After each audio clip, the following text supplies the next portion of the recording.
Barbara to tell people that Ryan's favorite color was purple. That was another of his requests, that the guests would wear purple or their own favorite colors. He wanted a party, wanted us to put the fun in funeral. Barbara hadn't been amused when he'd said that. I'd thought it was admirable. He'd faced death like it was nothing more than a trip to the dentist. At least up until the very end.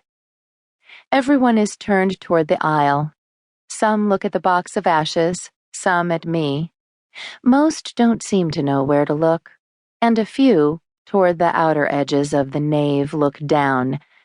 It's a pious pose, but I wonder if they're texting. In my lavender suit, I feel like a rogue thistle on a manicured lawn.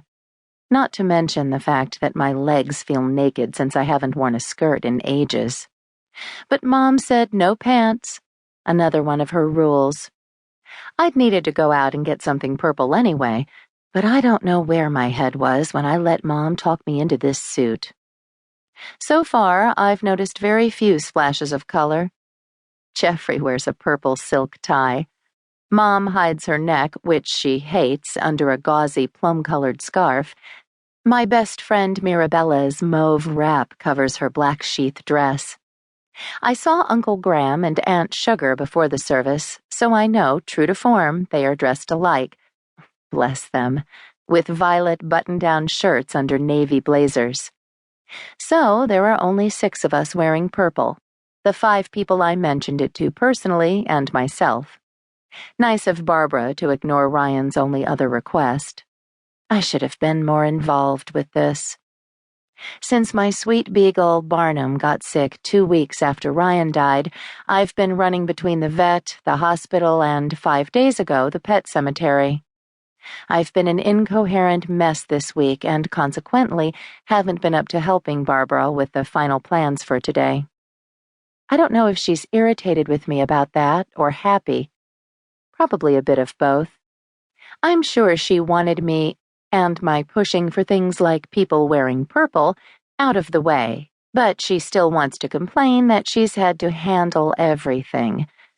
At any rate, I'm glad she decided against a full Mass.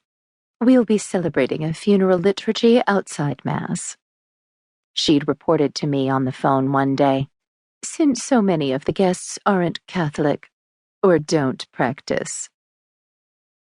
I figured that was a dig at me, but then Ryan didn't practice either, although I suppose she thinks that was due to my influence. I'm surprised but relieved about her choice. The funeral's going to be difficult enough to get through. At least it'll be relatively short. We reach the table that stands below the altar steps and Jeffrey sets the box down. Its burnished lid glows under the soft lights. Barbara drapes her rosary over the box, and I set the framed photo beside it, turning it out toward Ryan's gathered friends and family. We take our seats in the front pews. Mom and I on the left with my aunt and uncle, Jeffrey and Barbara on the right with her sister. Father Llewellyn, a jowly man under a white robe and purple stole, at least he's in purple, says an opening prayer. He sums up that we're here to mourn the passing of Ryan Jeffrey Waynesfield.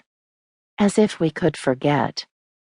During the first reading, I hear Barbara sob when Uncle Graham gets to the line, "A time to be born, a time to die." I look at the box with Ryan's ashes. A tear scalds my cheek.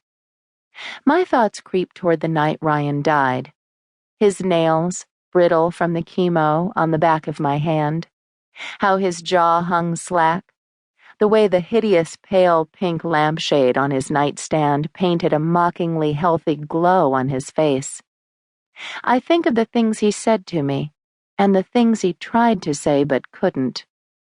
I've relived that night so many times. Did I give him too much morphine? Did I deny the man his final say? God, I don't want to think about that night. I force myself back to the present and look at the altar, which is empty, waiting for the next reader. Out of the corner of my eye, I see Jeffrey move. It's time for the eulogy. Jeffrey walks at a measured pace.